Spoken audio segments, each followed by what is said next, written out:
3 रोज़ पहले ईरान के वज़ीर आज़म ने एक बात कही थी, ईरान के वज़ीर ख़ारजा ने एक बात कही थी, और ये बात अरब ममालिक के वज़ीर ख़ारजा ने भी की थी, लेकिन उनकी बात मैं कम कोट कर रहा हूँ, ईरान के वज़ीर ख़ारजा की बात ज़्यादा यहाँ पे कोट कर रहा हूँ। उसकी वजह है, अभी सऊदी अरेबिया और बाकी मुल्कों पे भी आते हैं कि वो इसमें क्या रोल प्ले कर रहे हैं। लेकिन ये जो है, ये अगर 11th स्लाइड देखें तो मंडे को ही जैसे ही ये फ़ोन आया तो साथ ही ईरान की तरफ से ये बात हुई थी कि ये वाशिंगटन सेज के हमें सीज़ फायर चाहिए, लेकिन साथ ही वो जेनोसाइड को भी सपोर्ट कर रहे हैं। तो ये ईरान की तरफ से बात आई थी। उनके फॉरेन मिनिस्टर ने, ये मैं आपको बता रहा हूँ, ये 6 तारीख की बात है, 6 नवंबर, ठीक है। अच्छा, 6 नवंबर डेट भी नज़र आ रही है। तो ये Islamic Republic news agency official, उन्होंने कहा था कि वो सीज़ फायर की बात भी कर रहा है वाशिंगटन, और साथ साथ ये भी कह रहा है कि जेनोसाइड भी। और उसके बाद तो हुआ ना, उसके बाद तो ये हुआ कि वो तो न्यूक्लियर सबमरीन भी आ गई जी। मतलब इतनी फौज जमा होना, अब कैरियर्स आ गए, उसके बाद ये इराक से फायर हुए मिज़ाइल और रॉकेट फायर हुए, टर्की ने फिर जो स्टेप्स लिए, फिर उसके बाद सऊदी अरेबिया ने जो किया, उस पर तरह बात करते हैं जी।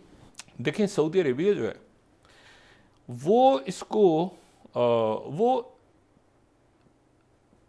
यानी इसके अंदर आप यूँ समझे ना कि जो कहानी का एक होता है ना कि मरकज़ रुक रही है स्टोरी, जहाँ कहानी, वो 2 इजलासों पे अब रुक गई है।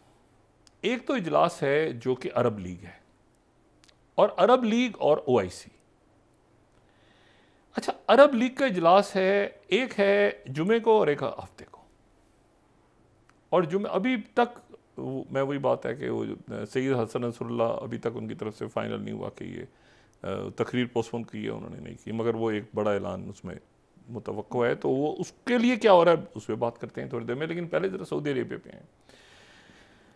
सऊदी अरेबिया का बड़ा कलीदी किरदार है इस वक्त। एक तो बात यह है कि सऊदी अरेबिया ने ये OIC का हंगामी, ये OIC का जो इजलास है ना, इसको लाइट ना लेना, इसको हल्का लें ना, अरब लीग को हल्का लें। ये अरब लीग जो है, पहले तो अरब लीग की बात करते हैं ना, ये अरब लीग जो है ये बनी थी 1944 में, सही 1944, यानी दूसरी जंग अजीम अभी ख़त्म नहीं हुई थी तो अरब लीग बन गई थी। अब इसराइल नहीं बना था, अरब लीग बन गई थी। अरब लीग जो है, और अरब लीग जब बनी थी 44 में, सिकंदरिया के अंदर ये फैसला हुआ था कि अरब ममालिक जो उस वक्त मौजूद थे जी। तो उस वक्त जो अरब ममालिक के जो सरबराहान थे, कहीं कोई बादशाह था, कहीं वज़ीर आज़म था, मतलब जॉर्डन की जगह ट्रांस जॉर्डन था, तो अगर उस वक्त एक टिकट जारी हुआ था, एक डाक टिकट, वो डाक टिकट जो है वो देखने वाला है। ये जब अरब लीग बनी तो डाक का जो टिकट जारी हुआ 1945, जाहिर है उसकी इसका ये मुआहदा हो गया था 44 में, और अनाउंसमेंट इसकी जो है ये, अब आप इसमें अरब लीग में देखें, फ़लस्तीन आपको नज़र आ रहा है, ठीक है, फ़लस्तीन। ये अरब मुल्क जो थे ये आप देखें कहाँ से, ये 5 या 6 अरब मुल्क, 7 अरब मुल्क जो भी थे, सब ने अपने अपने नक्शे लगाए थे, क्योंकि जॉर्डन ट्रांस जॉर्डन था, उधर आज़ादियाँ मिली नहीं थी बहुत। लेकिन इन्होंने अरब ममालिक उस वक्त के, इन्होंने ये अरब लीग बना। तो अरब लीग एक पुराना फोरम है। फिर अरब लीग ने ही फैसला किया था ये 48 के अंदर जंग का, जो जंग हुई इसराइल की, अरब लीग, फिर अरब लीग ने ही फैसला किया था कि 64 में कि उस वक्त तक तो खैर OIC भी बन गई थी, लेकिन OIC से पहले जो अरब लीग ने ये फैसला किया था कि फ़लस्तीन को भी बतौर एक रियासत मुकम्मल नुमाइंदगी दे दी जाए, PLO को। तो अरब लीग के अंदर फ़लस्तीन बतौर एक मुस्तकिल मेंबर बैठता है, सही। और अरब लीग का हेडक्वार्टर जो है, ये जो हेड ऑफिस है, यह जहाँ पर ही बनी थी, चूँकि सिकंदरिया में बनी थी, वो मिस्र में है जी। लेकिन 79 में जब इसराइल से मुआहदा हुआ तो ये अरब लीग से मिस्र को ही निकाल दिया, और ये दूसरे मुल्कों को, ट्यूनीसिया, ये बाकी जगहों में शिफ्ट हो गया। वो 87 तक फिर अरब लीग से मिस्र बाहर रहा।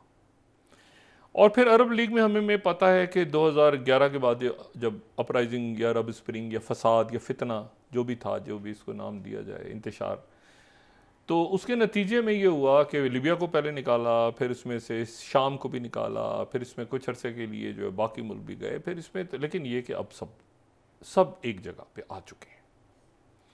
और सीरिया को तो आपको पता है, ख़ास तौर पे सऊदी अरेबिया लेकर आया है बशार अल असद को। तो अरब लीग अपनी जगह एक बड़ा मजबूत फोरम है, और ये जहन में रहे कि जो इसराइल के दाएं बाएं सारे ममालिक हैं वो अरब लीग के रुकन हैं। सही। और दूसरा है OIC। तो अगले दिन है OIC का इजलास, जो कि सऊदी अरेबिया और होस्ट उसको सऊदी अरेबिया कर रहा है। एक अफ्रीका की समिट भी हो रही थी, उसको पोस्टपोन कर दिया सऊदी अरेबिया और अफ्रीकन यूनियन की समिट तो पोस्टपोन कर दिया उन्होंने। इब्राहिम रईसी और सऊदी फरमारवा, ठीक है। फरमारवा जो है शाह सुलेमान बिन अब्दुल अजीज, लेकिन ज़ाहिर इसमें फ़ाल किरदार जो है वो वली अहद और वज़ीर आज़म का, शहज़ादा मोहम्मद बिन सुलेमान।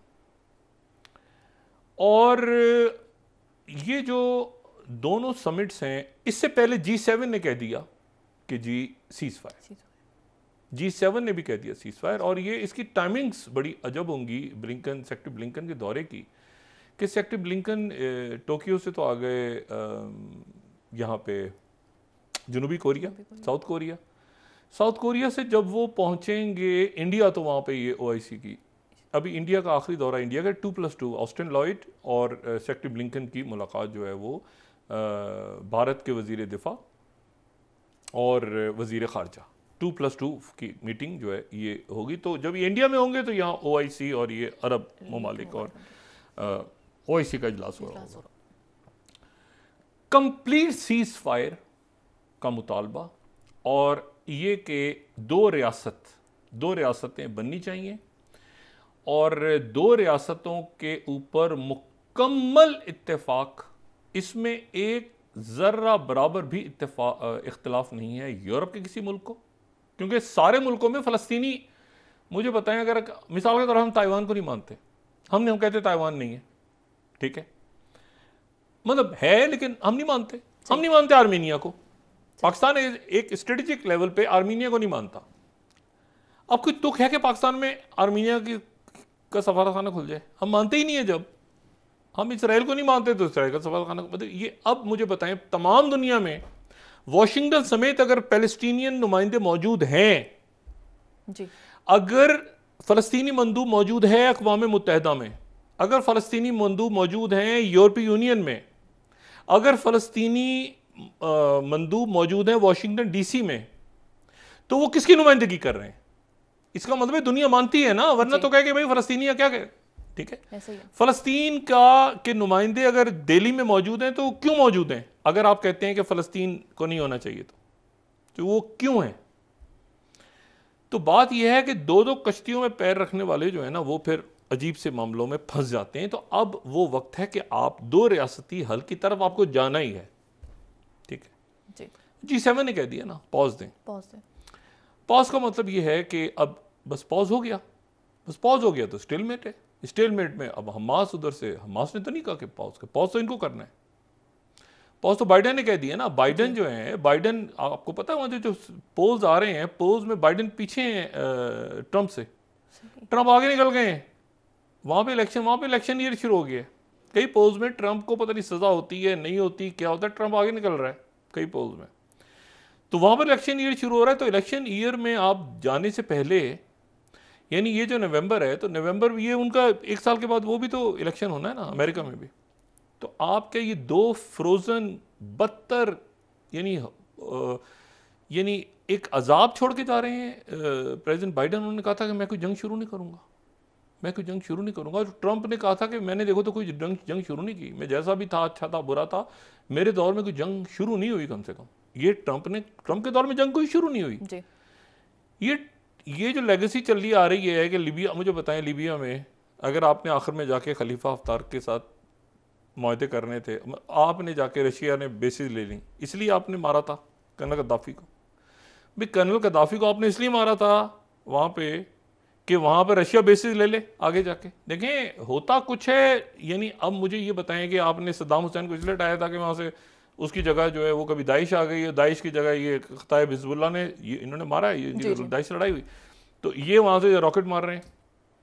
तो मसला ये है कि जहाँ पर बदअमनी आप पैदा करते हैं, जहाँ पर आप एक इंतशार, वहाँ कोई कौन सा एक मुल्क दुनिया का जहाँ भी कहें कि एक जो है वो, उधर जापान, यानी जापान को भी ज़बरदस्ती आपने गर्दन से पकड़ के सेंटर करवाया था ना, तो जापान को भी वो जापानीज़ को याद है कि हमारे साथ क्या हुआ था, ऐसे ही हिरोशिमा नागासाकी। तो मतलब वो मुल्क अपनी अपनी जगह, ये बिल्कुल ऐसे ही जो इंडिया ने भूटान को पकड़ा हुआ था कि खारजा पॉलिसी नहीं बनाएंगे आप अपनी, अब वो भूटान आगे पीछे चाइना, उसने देखा कि चाइना और डायरेक्ट बात शुरू कर दी।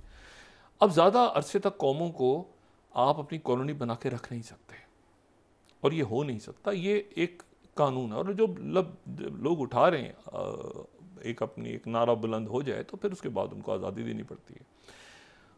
और फ़लस्तीन का मसला तो ऐसा है कि जो जिसके बगैर मतलब मामला आगे बढ़ेगा नहीं। अब जनाब इसमें दो चीज़ें हुई, एक तो ये है कि G7 का इजलास, अच्छा सेक्रेटरी इन्होंने वॉइस ऑफ अमेरिका ने कहा कि ये हमारे कहने पे हुआ है, यानी ये जो है वो वॉइस ऑफ अमेरिका को 22nd slide, at G7 Blinken warns Israel against occupying Gaza.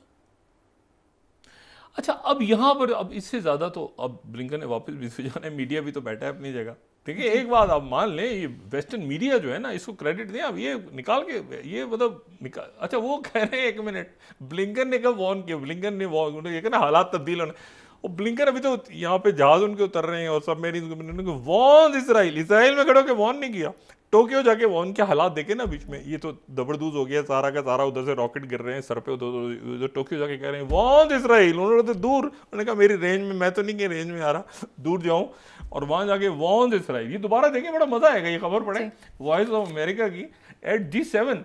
अच्छा वो बैठे चीनी वीनी सॉरी जापानी कोरियन आगे पीछे, लेकिन वो वहाँ मुजाहरे हो रहे हैं, बड़े जबरदस्त मुल्क हैं, तो उनके सामने Blinken warns Israel against occupying Gaza. अच्छा जी चलें जी, बड़ा अच्छा हो गया।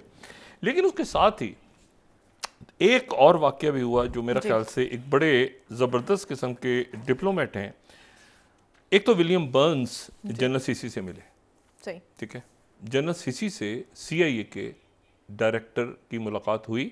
अगर चंद सेकंड मिल जाए तो हम सिर्फ वो एक तस्वीर देख के, ताकि क्योंकि ये पब्लिक मीटिंग है, ये ऐसी मीटिंग नहीं है जो कि साइड लाइंस पे हुई हो, तो ये चूंकि पब्लिक मीटिंग है तो इसलिए जनरल सीसी की और विलियम बर्न्स की मुलाकात हुई इजिप्ट के अंदर, सही, ठीक है।